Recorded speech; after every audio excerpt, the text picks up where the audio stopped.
My mom left my dad when I was 17, I'm 29 now, and had a new boyfriend literally straight away.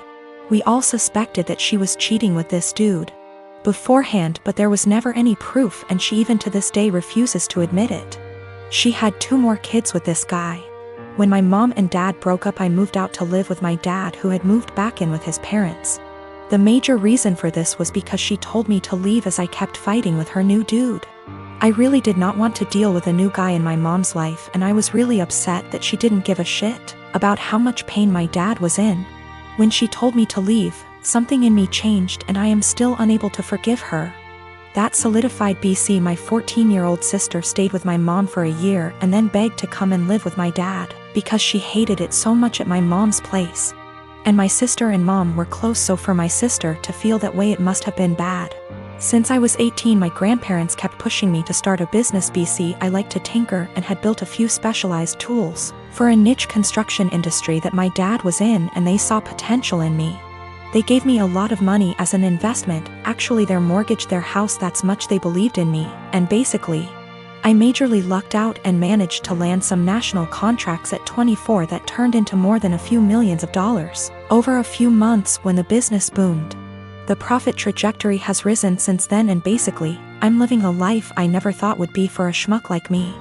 I moved my dad, sister, and grandparents out to the East Coast a couple years back, and we've started a new life. I am surrounded by people who see and saw the best in me, and I'm grateful so much. BC. I was seriously messed up after my mom blew our family apart. For the last couple years or so, my mom has been on my case to reunite with her. She is getting increasingly more insistent that I go visit her and her boyfriend and kids, and keeps trying to guilt trip me because my sister has a much more privileged life now and my younger 2 half-siblings don't. She keeps telling me that even if I don't forgive her, I should look out for the kids as they're innocent in all this. She made her bed and she can lay in it, but the guilt eats me alive sometimes. I just can't forgive her though. I recently won an all-expense-paid trip to Disney World for 4 nights, for myself and 3 guests. I am currently planning on bringing my boyfriend, my mother, and my boyfriend's mother. I know we all aren't exactly Disney's key demographic, but it honestly means a lot to our mothers that I am inviting them. Both my boyfriend and I grew up in poorer families that could never afford expensive vacations. And this is the first trip to Disney World for all of us.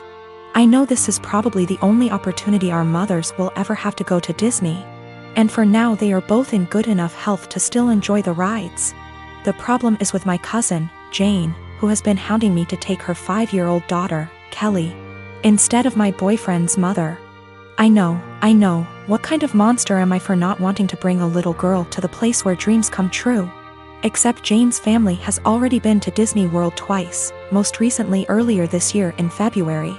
My cousin has done very well for herself. She runs a successful photography business, and her husband is an engineer. They are definitely able to afford their own vacations.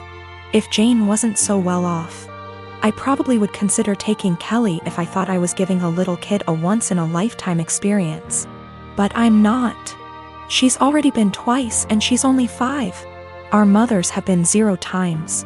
Jane's only rationale for wanting me to take her daughter seems to be that Disney is meant for kids. It's weird to go with only adults.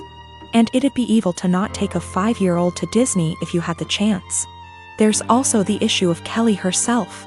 She's not a completely terrible child, but she's whiny and throws tantrums regularly. I don't really want to spend a week with that. Also, what if she gets homesick? What if she gets actually sick? What if she gets lost? I'm not a parent myself, and I would have no idea what to do in those situations. I also don't want to saddle my mother with the responsibility of caring for her. I babysat Kelly before, but only for a few hours at a time. I'm not sure why my cousin is even comfortable with the idea of me taking her child 3 states away.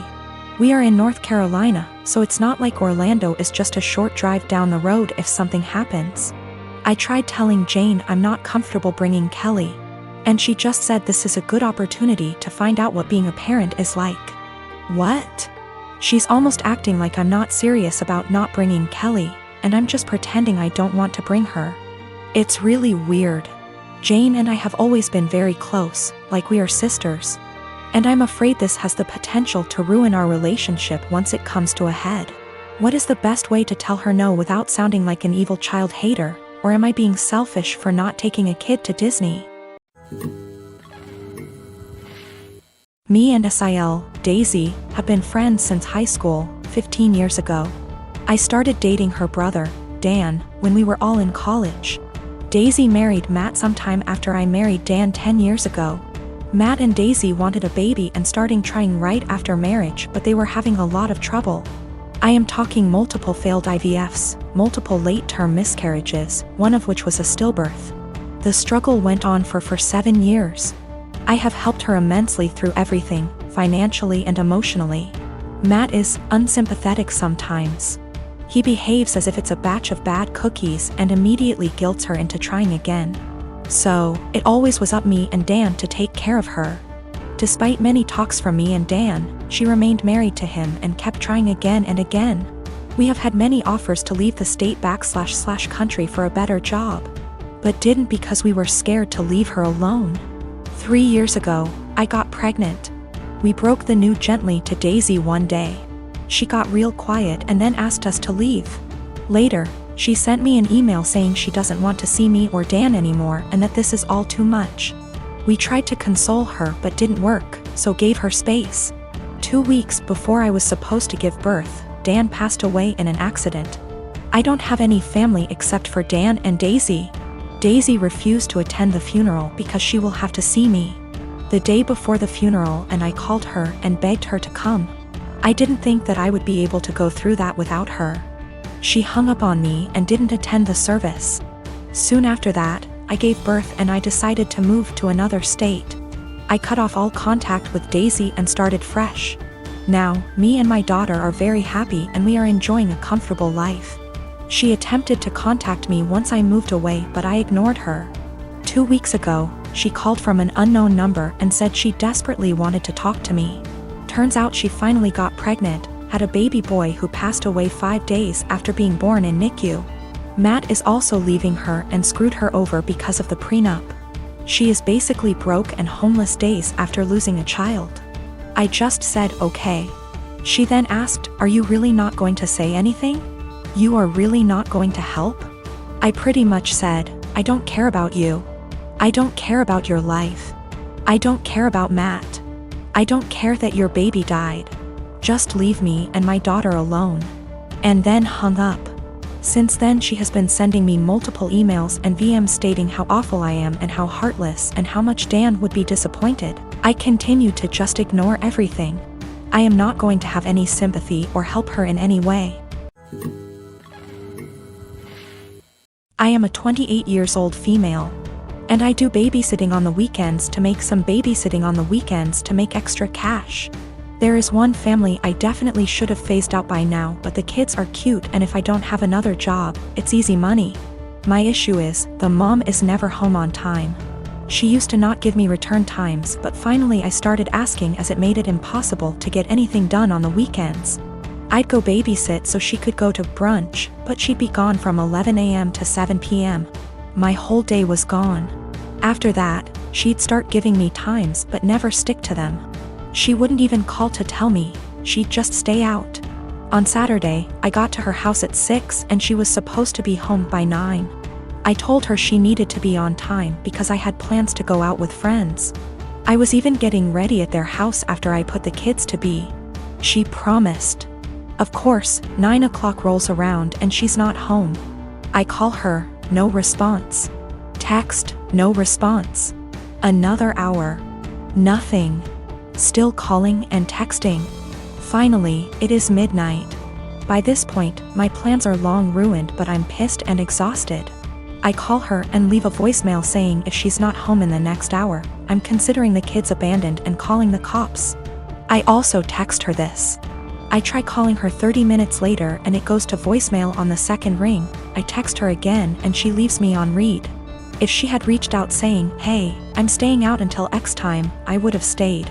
I don't know any of her family nor the father of the kids, so I can't call them.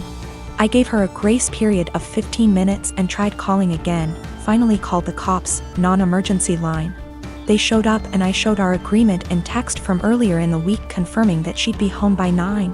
They tried contacting her, didn't answer. I was dismissed and they took the children to the police station. I go home and go to bed. I am awoken at 3 a.m. by a frantic call. It's her. Where are the kids? Why am I not here? I tell her I followed through on my threat, check the police station. She cursed me out, I hung up and went to bed. The next day, she sends me an essay saying the kid's father was called and there's a DCF investigation launched against her. She called me every name under the sun, but I didn't think I was wrong until I spoke to a friend with kids. She said I should have just waited it out and refused to ever sit for her again. She asked if her potentially losing her kids was worth me being petty.